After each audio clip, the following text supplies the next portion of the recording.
আসসালামু আলাইকুম বন্ধুরা, আজকে আমাদের এই মোহাম্মদপুর ঐতিহ্যবাহী মাঠে ঐতিহ্যবাহী সবকিছু এই দেখেন, মঞ্চ ডেকোরেটর এই দেখেন সব রাজশাহী থেকে নিয়ে আসছে, এইসব গুলা দেখান ক্যামেরাম্যান। তো বিশাল আকার একটি কনসার্টের আয়োজন করা হয়েছে। আমার ফ্যান ফলোয়ার যারা আছেন বন্ধুরা, আপনাদের সবার দাওয়াত রইলো। আমাদের অনুষ্ঠান শুরু হবে রাত 10টার সময়। তো আপনারা আসবেন এবং পাশাপাশি আমাদের টিকিট কাটার ব্যবস্থা আছে। আবার পুরস্কৃত করা হবে একটি আইফোন।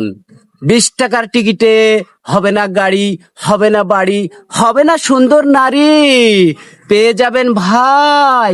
ভাবির জন্য টিকিট কিনবেন, ভাইয়ার জন্য কিনবেন, আপুদের জন্য কিনবেন, একটি আইফোন পেয়ে যাবেন ভাই। একটি আইফোনের আশায় চলে আসবেন আমাদের মোহাম্মদপুর ঐতিহ্যবাহী বিশাল ফুটবল টুর্নামেন্ট হবে যেখানে, সেখানে আপনারা আসবেন অতি তাড়াতাড়ি, অতি তাড়াতাড়ি চলে আসবেন আমাদের এই কনসার্ট উপভোগ করার জন্য। ধন্যবাদ সবাইকে।